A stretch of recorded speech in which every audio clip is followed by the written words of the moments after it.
Our late winter spring storm or our mid spring winter storm, however you want to phrase it, is over with. And now we can look ahead to, well, calmer times over the next several days and maybe even into the weekend. But as we take a look at what's down the road, if you're looking for a sustained warm up, and by sustained I mean more than a day or two, keep looking because it's not coming anytime soon. All that and much more on tonight's Joe and Joe Weather Show, which we normally do at start at 7:30, but we are at a late start tonight. Mr. Rayo hobnobbing at one of his usual library talks. Yeah, tonight it was in Massachusetts. Believe it or not, it's amazing. You're getting When I started, international. yeah, I yeah, and you were the one who got me started on this. I think back in 2019, I actually went to a library in Long Island because you you couldn't make it, so I was kind of like a pinch hitter. And then I started doing these things, and then we started doing them online. I said, why confine myself just to the tri-state area? Maybe other parts of the country might be interested. And it has not been. I haven't had a whole heck of a lot of success in attracting people from other states, libraries from other states, but um, Massachusetts. I've always had one of Rhode Island, Massachusetts. I may get one in Maine down the road, but Nice. it's interesting. We'll branch you. It is Well, nice. gradually, the word will get out, and we'll get you out of New England and the Northeast and to other parts of this great nation. Who All over. all over. You're Yeah, every right. You'll be big everywhere. So, right. Well, as Trixie would say, just don't stand sideways because when he does, he's the right. biggest thing on Biggest television. thing on television. Well, speaking of big, we had, I think, what qualified, certainly, want to look at the calendar and the time and seasonally adjusted. This storm from last night uh, was uh, was quite a storm, uh, I have to say, played out very well. The Weather Service forecast, snow forecasts, and uh, once you kind of figured out what to look for on and not to look for on the models, uh, the information to provide you, I think the forecasts were well done. Just about everywhere. Of course, there's always going to be some places that were a little too high, or I think there were more places, especially in New York State, that were a little too low. But on the whole, uh, I think the models and the forecasters all performed very well. I think if you drew a line from Port Jervis in which is close to the northwest corner of New Jersey, actually, from Port Jervis up to Albany, anywhere to the left or to the west of that line. Again, it's a rough line, not a precise line, but anywhere to the left of there, that's pretty much where the snows fell. And in some cases, in the central sections of New York State, there was a lot of that snow that fell. And anywhere to the right of that line, either just a few wet snowflakes sighted or just plain rain. And uh, my daughter, for example, lives a stone's throw to the north of me, picked up about a half an inch of snow. We didn't see any snow here in Putnam Valley, but we did get, at least from midnight onward, 1.28 inches of rain. I don't know exactly how much fell before midnight last night, but certainly and a lot of that, as we had advertised yesterday, Joe, a lot of that came in the time frame from about midnight to 2 or 3 in the morning when it was really pounding on down. Yeah. But it's over now. The skies are slowly clearing from south to north across the region, and that should lead us into a very bright day tomorrow. I tell you, the thing that was a killer for me today was the fact that number one, it didn't get much above 44 degrees, and number two, those winds. I mean, the winds blowing all through the course of the day today made it feel like it was more like the mid and low 30s out there. And P.S. the Mets were in the middle of playing or in the midst of playing a doubleheader through all of this. Well, The great summer pastime being yeah. played on a day when wind chills are in the 30s. I mean, Give me a break. we had of course, we have this deep upper trough that was swinging through today, the surface storm with a tight pressure gradient. Now throw in, throw in a basically a late August sun, and you got some terrific mixing going on. The sun, the sun trying to heat the atmosphere, creating more instability, but that process creates a lot of mixing, and yeah, the winds were the gradient suggested that the winds would be strong, but you throw in the mixing factor, and they were indeed quite strong. The coastal areas from New Jersey to Long Island. Uh, got their dose of clobbering with wind gusts of 40 to 50 miles an hour or more, plus heavy rains. There were pockets of 2 to 3 inches of rain in central Jersey. There was even some snow that came down in northwest Jersey. But once you got into northeast Pennsylvania, and particularly once you went up, we talked about this last night when we were looking at the FGen, and I got James Harris, who last night uh, uh, went Yeah, did he go to Binghamton? well nearby. He went nearby, and Huh. he's got some pictures, and I've got them up here for you. So just give me a moment here while I set this up. And let's just move that up just a little bit. And yeah, so this is a video of him on the road. I'm not sure what road this is. But you could see what the snow the road's wet, but the snow clinging to the trees. This was uh, this morning when the heavy snow from overnight was starting to let up. But I was talking to messaging with Chuck Cardillo. It's still snowing where he was into late this afternoon. I think he had about 15 inches or so. But you can see here, at least from this shot, from this video, that James sent. At least it was safe enough to drive, but very pretty.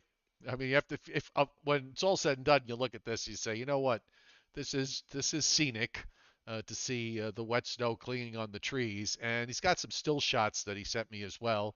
Hey, he made the turn, here's some pictures from overnight, and this morning. Look at those willows were definitely Look weeping at there, that. Mr. Radio.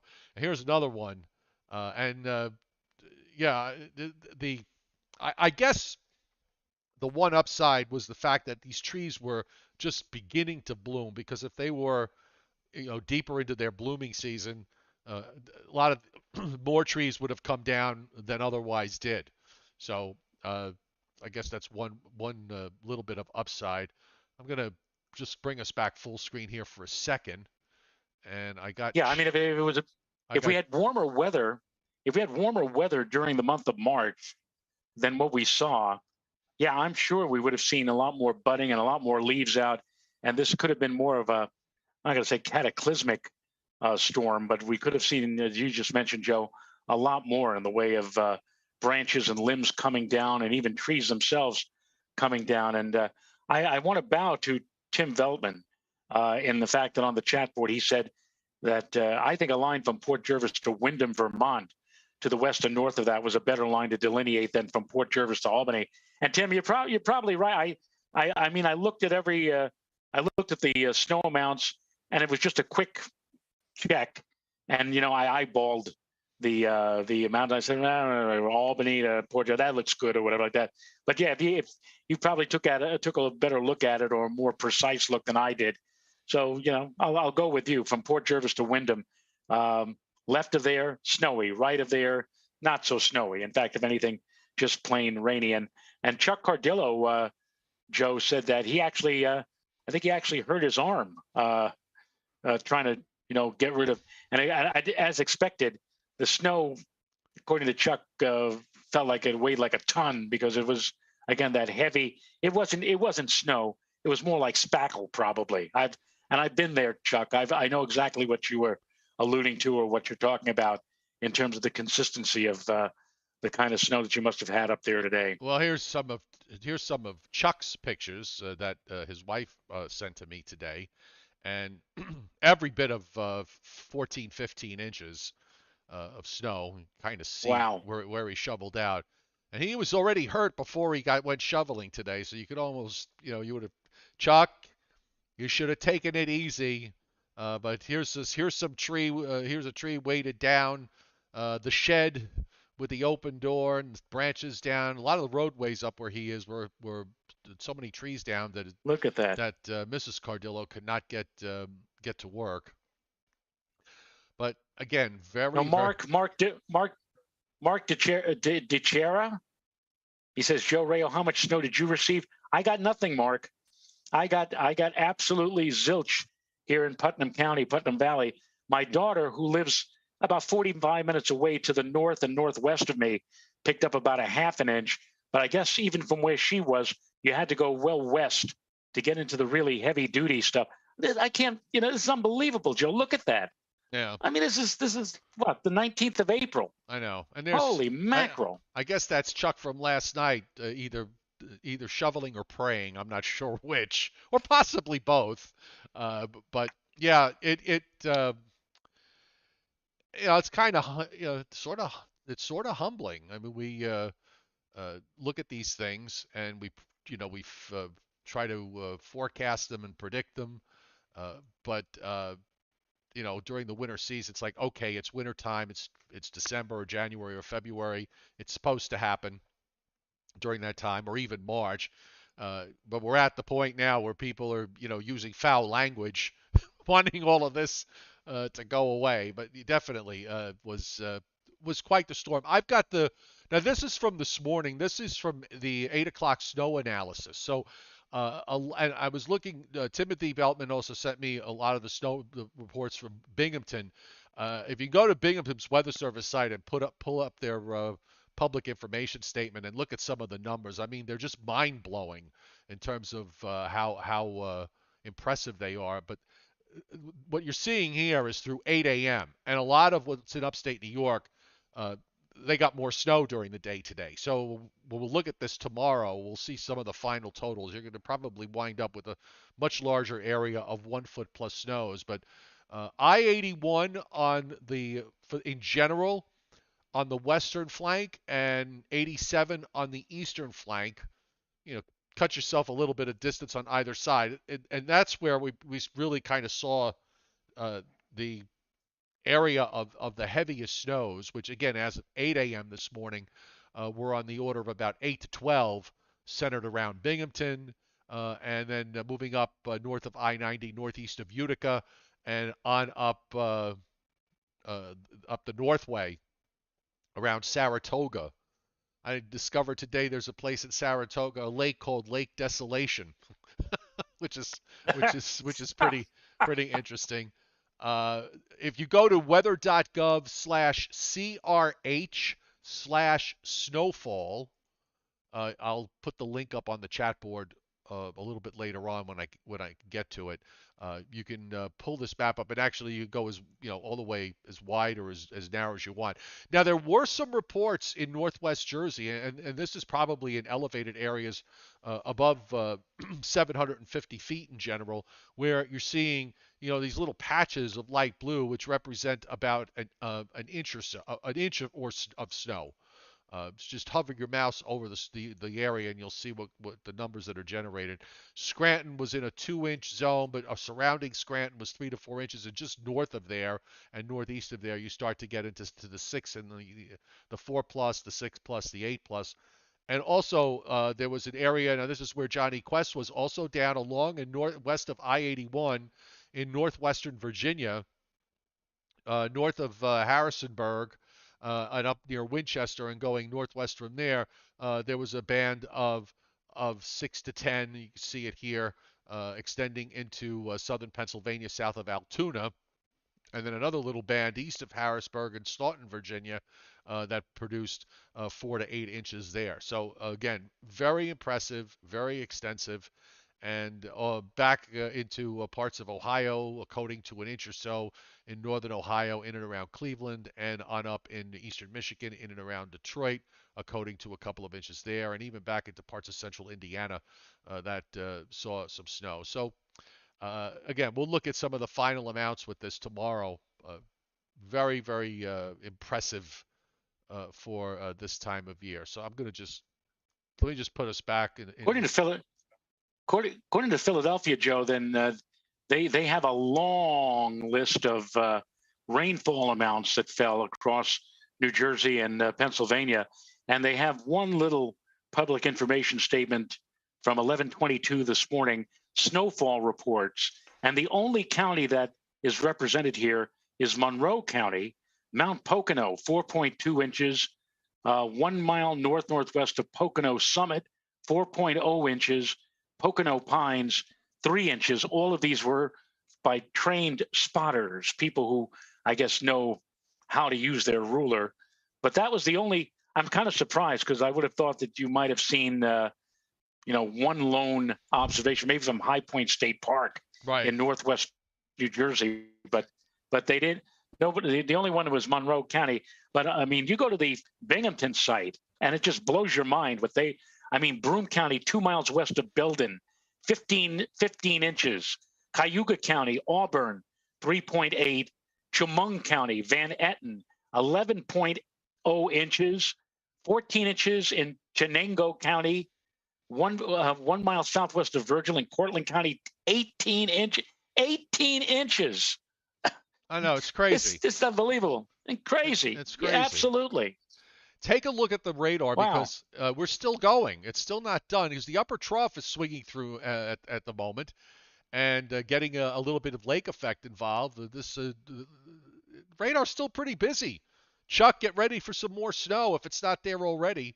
And thanks for hitting super chat, by the way. Although you might have used that to buy a little more liniment for your, you know, for your shoulder. But Yeah. anyway, Yeah. still some patches of moderate snow here showing up on the radars throughout much of upstate New York. And again, so these totals are still going to go up. Also in western New York, we're seeing stuff coming off the lake, and in northwestern Pennsylvania, some of that instability showed up with a few rain showers late this afternoon and this evening, scattered around parts of New Jersey, New York City, and Long Island, and those are all moving to the southeast. Not once you go once you go east enough into Vermont and New Hampshire, it didn't really get all that much. It was really concentrated up in the Appalachians, in the interior, well into the interior Mid-Atlantic, and the areas that we saw here in Pennsylvania and New York State, really bearing the brunt of all of this. Uh, Not the cutoff because of where the low track is the reason why you didn't really see much snows up in northern New England. And just looking out in general across the United States, had a gorgeous day here, but it's so cold. I had to put the fireplace on this morning. It was so cold. It was down to 35 this Wow. morning. Now remember, I came back from Florida, so my body was suddenly acclimated to temperatures close to 80 in the afternoon and not getting down into the mid and upper 60s at night. So it was warm. So I'm out there this morning with the dog at the dog park, and the wind is blowing at about 20 miles an hour or so, and it was cold. It was darn cold. Uh, we probably will see another round of heavier snows late this week and going into Saturday in eastern Montana and western North Dakota again with the next storm system that is coming eastward for them. And we're going to take a look at that momentarily. And here's the satellite loop tonight. And you see the big column of moisture up in the Atlantic going straight northward into east into New Brunswick and over Nova Scotia and Newfoundland. And of course, the rotation to the west is the upper trough, waiting for that to move through. And as you said, Joe, at least this will pull out tonight. The winds will start to ease, and it should be a much better day tomorrow. But even so, temperatures are going to bounce tomorrow, but they're not even going to get back to normal.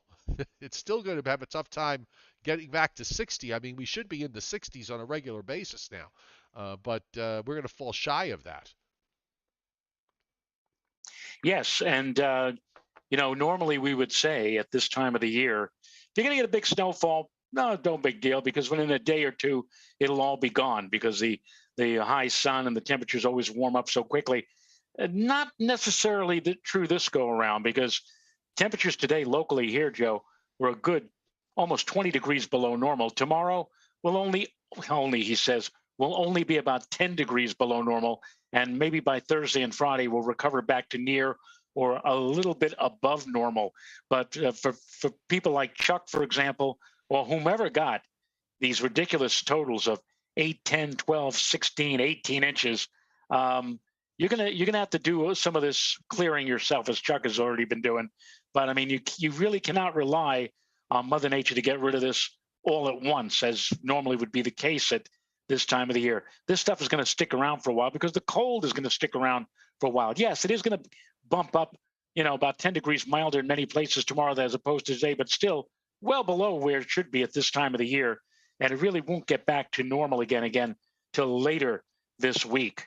So I don't know what to tell you, folks. If you got stuck with all of this snow, and I can't believe it. Just only a week ago, Joe, I actually drained the gas out of my snowblower because I said, "Well, I ain't going to need this anymore." We came so close, though, to having me put more gas in that Well, darn thing. If things had been just a little bit different, if that upper low, as you pointed out yesterday, had dug a little bit more south, yeah, things might have been quite a bit different in my neck of the woods as well. yeah, absolutely. We do have uh, another one other notable result of all of this is the fact that it's drawing cold air all the way down the large circulation that we're seeing up in eastern Canada is drawing all this cold air down into the middle and South Atlantic states. And these are areas where the growing season has already started. And guess what? We've got freeze warnings and we have frost advisories in Virginia down into North and South Carolina. They don't have them up for me, but I got the plants inside here just in case. And also in eastern Kentucky and West Virginia and southern Ohio, frost and freeze warnings. We've got some winter storm warnings out in parts of in the Sierra Nevadas in California, and also a bunch of wind advisories there and through the Southwest. And that's led to a lot of red flag warnings being put up because of the very, very dry conditions that exist in that part of the U.S. The Storm Prediction Center, with respect to severe weather, well, I had it up at 11. I looked at it from earlier. I was looking at the long range. So let me just bring this back to the first day. So there's no severe weather forecast tonight, no organized severe weather. Tomorrow, we have a small area of slight risk in Oklahoma and southeast Kansas with marginal risk into the middle Mississippi Valley. Then for the next day, which is Thursday into Friday, we have a small area of marginal risk in parts of north central Oklahoma, a good portion of Kansas into northwest Missouri and southeastern Nebraska. And then as we go to days 4 through 8, day 4 being Friday into Saturday, SPC has got a 15% risk in the Central Plains. So this is probably one that we ought to pay attention to as we get toward the end of the week. Now, as far as rainfall is concerned for the next 7 days, here's some welcome news. And, well, they kind of updated it a little bit. This goes to Tuesday evening. So uh, uh, we could very well not see much of any precip until later next Tuesday throughout much of the coastal Northeast, Middle, South Atlantic states, and into the Southeast. So that'll be at least something. We've had a lot of rain, by the way, in the last 7 days, and we need it to dry out. And this is going to at least afford us Yes, that opportunity. Uh, yes. How dry I am, how yes, dry I am. Nobody it's knows how dry how you are. dry I Uh, am. Yeah. the WPC has got some 2.5, 3 inch rainfall amounts being indicated for eastern Oklahoma, northeastward into Missouri, in the middle Mississippi Valley, and parts of the southern plains. Still dry in the southwest. Also, look at the heavy precip that's being indicated in western North Dakota and easternmost Montana on the order of an inch and a half of liquid or more. And a good chunk of that may wind up being in the form of snow late this week. So we're of course going to be paying attention to that. So let's run over to the weather models here and take a look. And by the way, I did pin that link up on the chat board for those of you who are interested. Uh, it's a useful link to have with regards to checking out a general view of snow amounts. Meanwhile, just looking at the upper air over the next couple of weeks, and we do have uh, we do have a semblance of blocking that is going on. The models handle it differently, uh, but here we go. I mean, look at later next week. We've got something dropping down off of Newfoundland and Nova Scotia that cuts off out there in the Atlantic, and it just sort of forces its way back northwestward. Look at this blocky look as we go toward the end of the month. This is not, again, as I said earlier, if you're looking for sustained warmth of more than a day or two, good luck because you're not going to get it with this type of pattern. Where was I was talking with Dave Tolerus last night after the show, and he put it very simply and precise. Where was this back in January and February in terms of the blocking Right. pattern? Because it was virtually non-existent, and the models are all the European in a bit of a different way shows this very blocky look, which is typical of the spring. What is maybe a little different this time around is the fact that there's still quite a bit of cold air up in Canada that needs to get dispersed. And we're probably going to see some of that cold air getting dispersed at some point later next week. If this upper air that's being forecast by the GFS and the European, if this winds up verifying, oh, why are we there we go. That should do it. Yeah. I mean, this is where our air is coming from. I mean, there's a higher pressures that are building across the North Atlantic south of Greenland, but it's still forcing this flow from Manitoba on southward into the eastern part of the United States. Until you get rid of this and get into some sort of ridge that hangs around in the eastern part of the United States, you're not going to be able to see, again, other than the odd day or maybe two where temperatures climb up and go a little bit above normal. That's about as long as it's going to get. Yeah, there are so many forecasts that I saw going back to this past weekend that were promoting Friday. Friday, we're going to get to 70. Friday, what? Put a big circle around 70 degrees on that. Now, we might very well get this, but it's not like it's going to be at 70. It might touch 70 for about 2 or 3 minutes in a few places, but I think it's going to be more like upper and middle 60s.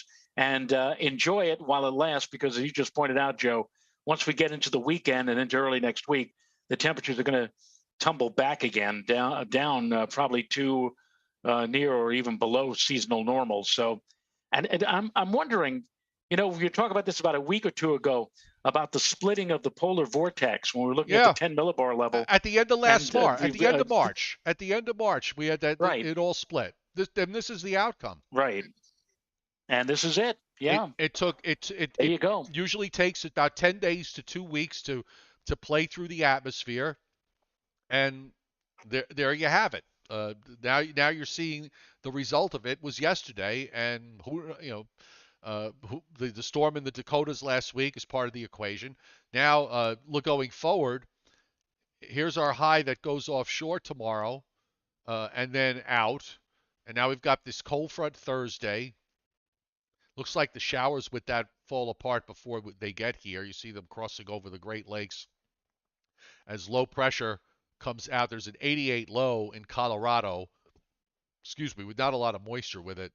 And that runs northeastward up into Canada, pretty far to the left. And that low goes pretty far to the north. So the front doesn't really have much to work on. The air behind that front is not that cold initially, which is why Friday will probably warm up nicely. But then as we go into Saturday, you've got a high that's building down from eastern Canada. Now, take a look at this. You got this another round of energy coming into the Pacific Northwest later Wednesday into Wednesday night. That starts to translate eastward. So you got another 80. This is an 85 low or an 88 low. I can't see it very well. It looks like an 88 low in northeastern Colorado on Friday evening that runs up northeastward into South Dakota. So you got all this rain over North Dakota and snow in Montana, and then that rain changes over to snow in western North Dakota. Look at that dark blue heavy snow that suddenly shows up. You got another good short wave that's swinging down, up, and around. Someone's good. They're probably going to wind up with many. I don't think it's going to be crazy like what they just had, but uh, it certainly could be a substantial snowfall for eastern Montana and western North Dakota. In the meantime, as far as our weekend is concerned, I kind of went positive for the most part. The tricky part is going to be trying to figure out the temperatures because a lot of it's going to depend on the wind direction. On one day it's northeast. Uh, some places will have a south wind. Some places will have more of an east wind, and that's going to wreak havoc on. You'll have some places that'll have a tough time getting to 60, and then you'll have other places south and west. Southern New Jersey down into Maryland and Delaware and southern Pennsylvania maybe see some 70s there. And then here comes the next more important cold front for Tuesday with the showers and maybe even a thunderstorm. And then look at this. Look at these thicknesses here next week, Joe. Uh, Yeah. 534, 528 thickness, 10 a 10 a 1038 high in James Bay that covers all of the eastern United States east of the Mississippi. You know what I call that? I call that because partially because of the province of Quebec, which speaks primarily French. Le monstre, Yeah. the monster. Yes. Exactly. So And would this be politically incorrect?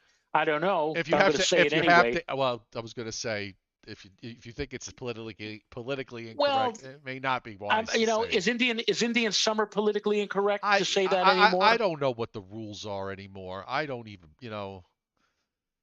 Because you know what I would call this pattern? Indian winter. I guess. I guess. Oh well. So we're back full screen. Your talk went well tonight. Yeah, it was about and maybe we might even do this talk if you like for our group here as we get closer to the event. We've got a total eclipse of the moon coming up on a Sunday night in prime time. That'll be on the 15th of May. That'll be our next full moon, and so that's basically the name of the talk is the night of the red moon.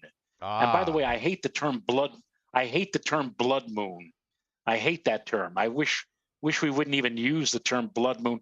There was a rabbi, I think, that wrote a book and made a ton of money off of it. It made the New York Times bestseller list, where there were 4 total lunar eclipses over a span of less than 2 years, and because they were coinciding with the Jewish and Christian holidays, Passover and Easter and Good Friday and whatever like that, that he said that this meant that the end of days was at hand, that the end of the world was coming. And of course, naturally, there was a lot of BS. But in the time frame that the book was out, he made a lot of money because a lot of people, foolish people, stupid people, I think this country is lacking in people who know much about science. Anyway, this guy sold a ton of books, made a ton of money, and he referred to it as the night of the blood moon. And ever since then, ever since that book came out, whenever we have a total eclipse of the moon, the news media, because the news media loves the terminology, the branding, that's the word, Yeah. and they say, "Oh, we're going to have a blood moon next month," and I hate that because Well, it only serves one thing. It helps to promote that idiot's book and helps him to make a few more bucks. And the term that but blood moon, of course, making the allusion to the fact that we were going to have cataclysms and people were going to die and I there would have be a lot of how bloodshed many or whatever. times have you heard me say this? I said it last night. I'll say it again. Uh, there's no point in predicting the apocalypse because you could only be right once, and if you take any bets on it, you can't collect. So what's the Right, point? What's the point? right, Joe and Joe don't know if you noticed. We actually did notice it because we mentioned it last night on the radar. We saw it showing up of the weird dry slot that came right up I-81 over northeastern PA for several hours. Yeah, we did see it there. It was interesting how that happened. And of course, we talked about last night that we were looking at the F-Gen and we saw that big ball that developed down in right. in Pennsylvania southeast Pennsylvania, southern New Jersey, and on the F-gen, it just lifted it north and then northwestward up toward the Catskills, and in that part of New York State that got absolutely hammered. I mean, that's the areas that got those 2 to 3 inch amounts. Actually, I tell you, I'm more curious to find out what the liquid equivalents were. That I'd be curious to know what the snow ratios were out of this. Because if they got 15 inches and it wound up that the ratios were probably something like 7 to 1 or 6 to 1, 7 to 1. seven Yeah, seven to yeah. one. I mean, you're talking about 2 inch plus liquids that fell in a lot of those areas. So good liquid content. It's great for the water, the reservoirs, and the and the water supply. Trying to find something good to say, right? About all this. Always Um, trying to look for the yeah. positive angle. Um, And getting back to just to what you were saying a few moments ago about you can only have the apocalypse happen once, reminds me of that Bugs Bunny cartoon with Daffy Duck, where Daffy is trying to entertain. They're both doing a show in front of an audience. Everybody's applauding for Bugs. Nobody's applauding for Daffy. And then at the end, Daffy decides he starts chugging down uranium-238, nitroglycerin, gunpowder. Then he swallows a match and blows himself up. yeah, And Bugs Bunny says, "That was terrific, Daffy, but the crowd wants more." And you see like the ghost of Daffy going up up, and he's saying, "I can only do it once." exactly. By the way, as we get into May and June, the chairman and Johnny Quest were talking about this last night, and they messaged me. I thought I'd bounce it off of you. I think it's probably a pretty decent idea. But those of you watching the show on the chat board, uh, well, on those days where we have really quiet weather, uh, or those stretches where we have relatively quiet weather, if there's any weather things that you would like us to discuss or address, uh, uh, or explain, just shoot me a message or an email, and I'll keep them aside, and we'll do it on those days where the weather is slow. I think that would work quite well. Yes, Chuck says that was the indeed. heaviest snow I think I ever shoveled. Yeah, it's got to be, Chuck. It has to be. Yeah, I got to think that the liquid equivalents were probably on the order of 2.25 to 2.5 inches. Had to be, considering how yeah. much fell, over New Jersey, along the coast. It had to be. Great, great for Well, snow, great for snowballs. how about your Briller Jeopardy questions for tonight, Joe? Which the chairman has sent to me, honoring the recent Academy Awards. No Oh, slaps edition, by the way. I have no idea about No. any of those movies, but go on. All right. Well, we'll see how well you. How about for this first question? What actor holds the record for being nominated 12 times in the acting category? Is it A, Clint Eastwood, B, Tom Hanks, or C, Jack Nicholson? Wait a minute. Hold on a second. One moment. I'm just going to add some. Oh no, I'm out of hot water. I was going to add some water to my. I was drinking chamomile tea while we were doing the Oh, show because it's actually really helping to settle my stomach, which is a good thing. All right, repeat the question. Which actor has the most Academy Award record for nominations? being nominated 12 times in the acting category. Was it uh, Jack Nicholson, Tom Hanks, or Clint Eastwood? I'm going to say Jack Nicholson. And you would be right. Ding, ding, ding, ding, ding, ding, ding. See, you know stuff about this. Okay, I What thought. actress? Even I, by the way, even I know this one. And if I know this one, Mr. Chiaffi will know it like boom, like that. What actress has been nominated for the most Best Actress awards? Oh, Meryl Streep. Of course. I didn't even, he actually gave me three actresses. Which He actually three? gave me the name of actresses: Katharine Hepburn, Nicole Kidman, and Meryl Streep. And even I knew it was Meryl Streep. Yeah. So you're 2 for 2. How about this? for number 3, what two sequels have won Best Picture? And well, what two? Lord of the Rings: Return of the King. Right. Okay, and the other one. Um, oh God, I'm trying to remember if Godfather 2 won Best Picture. Would you like to go with that? Hold on, I'm racking my brain here. Um, yeah, I'll go with that. And you got it. Lord of the Rings, Return of the King, and Godfather Part 2. Yes. Okay. All right. Number 4 is 5 actor/actresses have won back-to-back Oscars. Name 2 of the 5. Uh, 5 actors and 5 actresses No, 5 actors or or actresses. actresses. Actually, if you're an actress, you're an actor. Right. Let's put it All right. that So way. 5 acts. Five. Okay, gotcha. Back to back. Oh God, I'm trying to. Oh, Jesus. Hmm. Well, I will try to help you out. Uh, Well, I know it's not Vaughn Meter, so that can't be it. Um. Uh. I did my best. Don't tell me who that was supposed to be. All Oh, right. okay. Hold on. Louise Rainier Bing one. won back to back.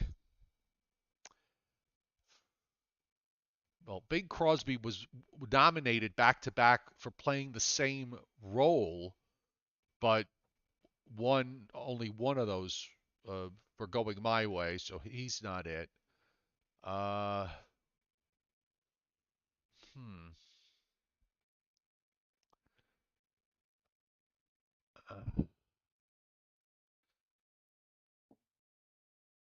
Uh, I'm kind of stuck on this. There's a number of them running through my head that won more than once, and I know some of them were like close. Like I think, I'll give you. like Tom I'll give, Hanks was close. I don't know if Tom Hanks was that for the Philadelphia. I forgot for the Philadelphia. Philadelphia and for um what you call it, Forrest Gump. But I don't remember if those were back-to-back years. Well, I will give you one hint. 2 of these 5 actors or actresses, 2 of the 5, one male and one female, appeared in a movie in which one of them won the Academy Award. The other one his pair of Academy Awards, but it wasn't for that movie. It was for an earlier movie. Did I totally confuse you now? I think I got the gist of. I think I got the gist of it, but um, hmm. Uh, now you know what? But I guess Tom Hanks was not one of them, correct?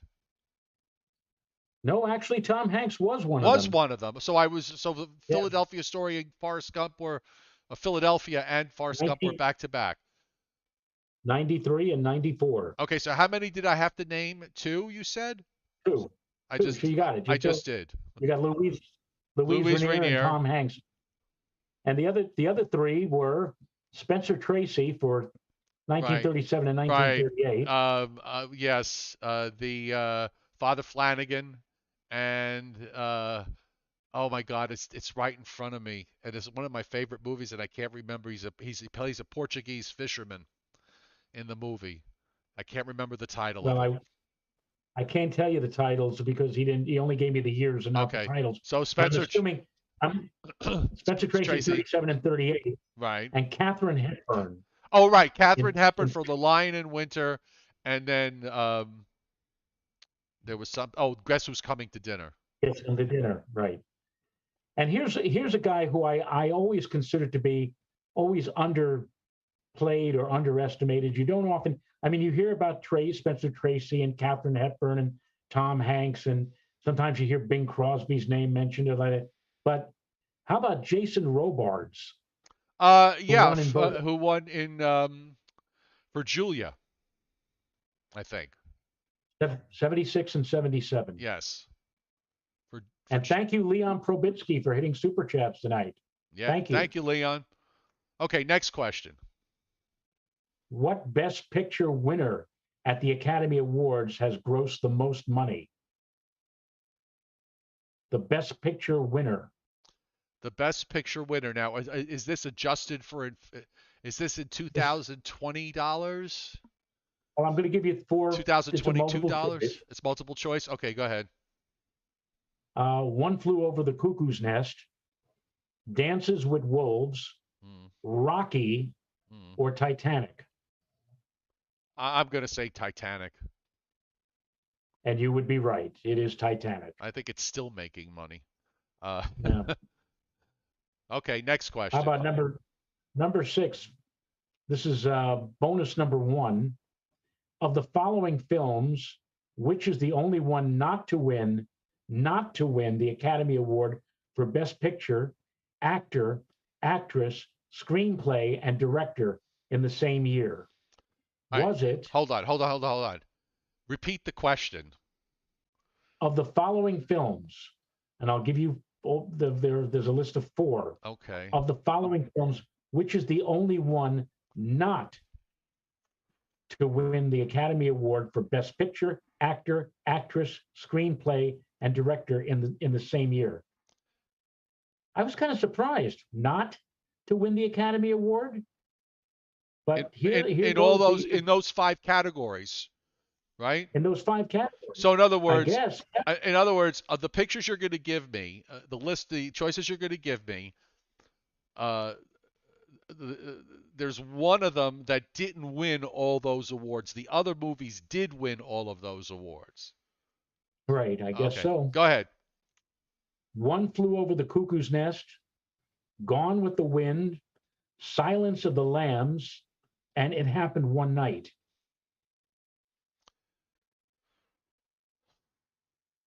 Okay, so My wife's it happened one night. Did win for Best Picture, Actor, and Actress, and I'm going to assume it won for director, so and screenplay. So I'm just going to leave that. That's not the answer. Um, I'm sorry. Can you just give me the remaining choices? One Flew Over the Cuckoo's Nest, Gone with the Wind, Silence of the Lambs. And indeed, it All right, happened one God night. with the Wind did not win for Best Actor. Okay, so that would be my choice. Your final answer? Yeah, if you're Okay. giving me all those And, ones that it should have yeah. won, Clark Gable did not win for Best All Actor right. that year. Robert Donat won it for Goodbye, Mr. Okay. Chips. Okay. Well, you're absolutely right. Goodbye, Mr. Chips. Goodbye, Gone with the Wind. B, Gone with the Wind. Right. So there you go. And the bonus question number 2. There were 2 bonus questions. This is the last question of the night. Why, Joe? Why was the 1981 Oscars broadcast postponed with less than 24 hours notice? The Why 1980, did they postpone? Yes. 1981? Why did they? Right. Why did they postpone the 1981 broadcast of the Oscars with less than 24 hours notice? Was that the year? Was 80? I'm trying to remember when the attempted assassination of Ronald Reagan occurred. If that, I know, I think it was in 1981 with Robert Hinckley. So Yeah. I'll say that's the reason. Ladies and gentlemen, you can't get anything past this man. I listen. Absolutely. I when you told me about I don't remember them doing that they postponed the Oscars for that reason. But when you know 1981, and I started thinking, it's like, okay, that's the only thing that I could think of that would cause them to cancel. So And you're absolutely correct. In 1981, the Oscar broadcast postponed with less than 24 hours notice because of the assassination attempt on President Ronald Reagan. And I did pretty good with if you have a this. chance, you did excellent. You did absolutely excellent. By the way, if you go on YouTube and look for this, you'll see on ABC Frank Reynolds, who was a top-notch crackerjack news anchor, right in the same league with John Chancellor and all the others. They told him initially that Reagan was not injured, that Reagan was fine, and there was no problem. And then when the bulletin came down that Reagan was shot, he just went absolutely berserk on the air. He said, "He was shot. Oh my God!" You have to see it for yourself. Oh Try to Lord. find it on YouTube, and you'll just see what happens with that. Eric, That's that. But that's, Norm Davoskin was a meteorologist at News 12. Just wondered if you guys worked with him or heard of him. We certainly did. oh, we And in did. fact, We certainly did. Norm, I think just had his 92nd birthday. I saw something on Facebook. I hope I got the number right. Uh, happy birthday, Mr. Davoskin. I think Norm's birthday is in September, but today It another might not have person been a their birthday. birthday Maybe it was some kind of get together with his family that I saw a picture of him on there. Um, I might have. today, and I didn't even send it. I'll have to do it belatedly now. Today is Bill Corbell's birthday. Oh, So Uncle Bill's birthday is today. His natal day is happy today. So birthday. Happy birthday, Bill. Happy birthday. happy, yes, yes, They're still coming, and that's a good thing. yep. Okay, so you know what? We're done.